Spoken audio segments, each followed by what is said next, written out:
Capacity to prepare for calamities is often put to test during disasters. The 2022 flood disasters that ravaged many parts of Nigeria come to mind. The Minister of Humanitarian Affairs, Disaster Management and Social Development, Sadiya Umar Farouk, said the country lost more than $6 billion to flooding in 2022. The minister added that based on the current statistics as of 25th of November, the total direct economic damages caused by the floods are in the range of $3.79 billion to $9.1 billion. The federal government has warned that there will be more flooding in 2023. Dari, it's stitching time. Saves now. Then we must learn from the events of the past.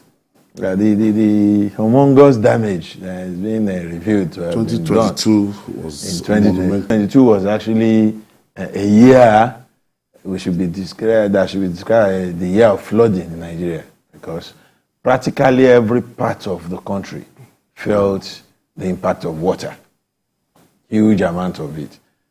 People were rendered homeless. We're not prepared for it. Deaths occurred. Yes. Economic trees and other agricultural products destroyed. And then a lot of projects even suffered. Many projects planned by government groups and individuals could not go on because of the flood. So it is not out of place for us to be hearing the figures now, because if you put all this together, $6 billion. It is huge. And the government, for once, is doing something good, in my opinion. Putting the laws together, announcing it, projecting the possibility of a similar situation if we don't do certain things. And that's where I will challenge the government, the federal government specifically, and state governments where necessary. It is better for us to prepare. We have all the ministries, we have the agencies, we have the offices. It is not enough for people to just prophesy danger. We should begin to take necessary steps to ensure that we prevent what we are. It's just like a prophet or prophetess who sees doom, and all he or she knows how to do is to announce and pronounce the coming of doom and troubles, without, for one, saying this is what you can do to avert this looming danger. That's what we do most times as a country. We announce there will be flooding, there will be this, there will be that. What are we doing? What I want to follow now from the government is measures that will be taken on the part of government. Things and responsibilities that need to be assumed by the people, especially in areas where we all know are prone to flooding. It is only when we do that that we will prevent another 6 billion or so from being lost to a similar catastrophe in the new year. Bikio, when you look at that 2022 and what the minister has just put together now, you will know that, look, sometimes if this kind of warning is now given for 2023, we should be prepared and should be more prepared, and we must not be caught off guard like what happened in 2022. It's unexcusable. Yes, but you know, this flooding on a very big scale is the direct result of global warming. So there is a collective, we all have roles to play.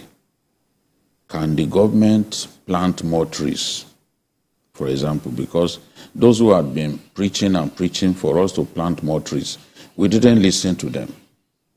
What are the things we are doing that are worsening global warming? Because these irregular rainfall patterns, they are the result of global warming, nothing else. I'm telling you.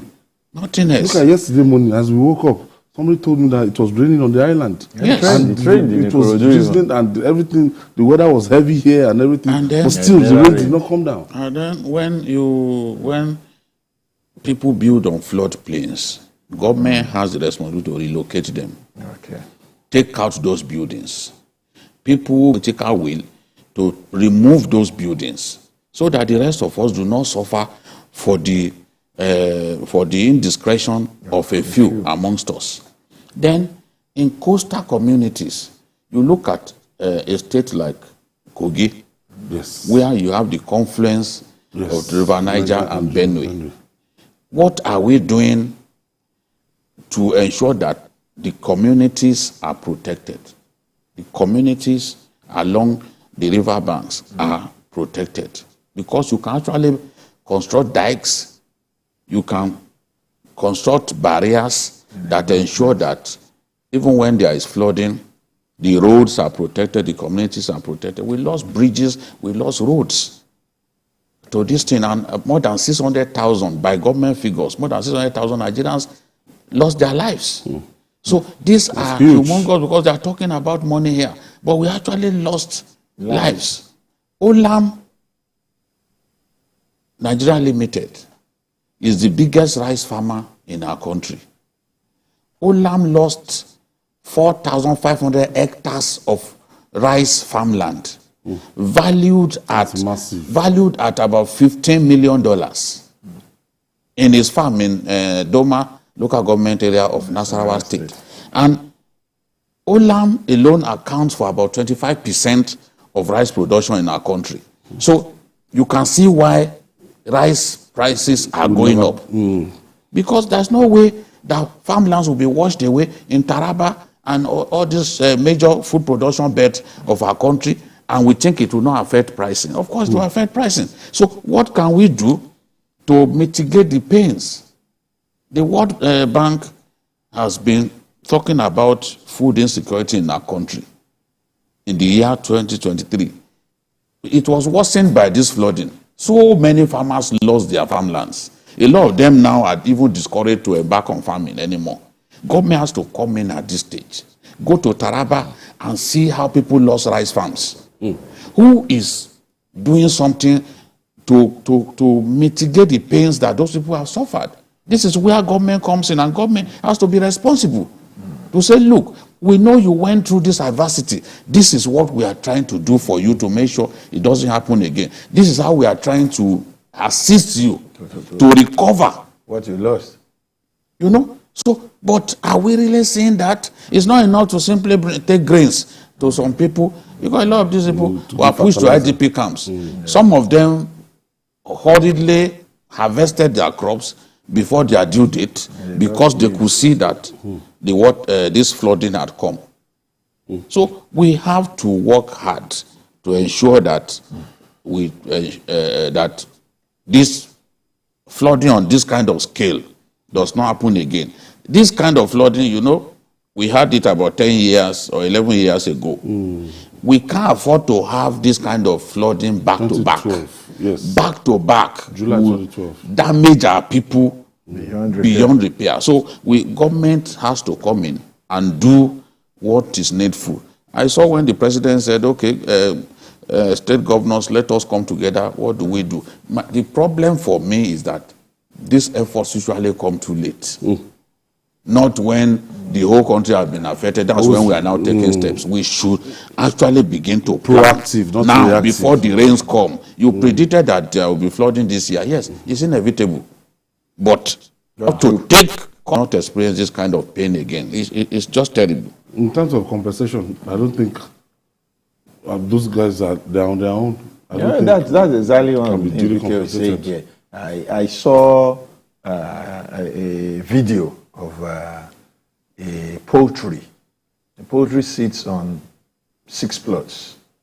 A big poultry sitting on 6 plots. And flood entered the place, killing all the birds there. And it's owned by an individual. So such a person, you can be rest assured that the possibility of him doing poultry farming this year is nil. So that's just an individual. Then he spoke about Olam, a company losing rice farms. There are people, there are groups, there are organizations like that who suffer such terrible loss. It is not out of place Those are the kind of thing we call social intervention projects. You see, people have lost. Yes, they are private individuals, they are private organizations, but the effects of their losses are not felt by them alone. The issue of food pricing and food scarcity are direct or indirect fallouts of these personal losses, as we want to call them.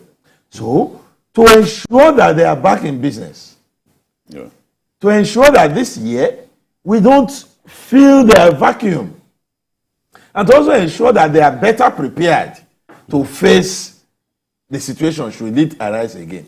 It is not out of place for government to call such people and find measures, financial, supportive, or whatever, to help them get over what they lost quickly. So, talking about it's not really compensation, because they were not affected by any error on the part of government or whatever. But I would see it as effort to mitigate. Support. Let's see it more as a support structure. Intervention from government. Thank you. System. To help them get over what they lost. Government cannot give them all they lost. But help them start the process of getting back on their, keep hope alive for them.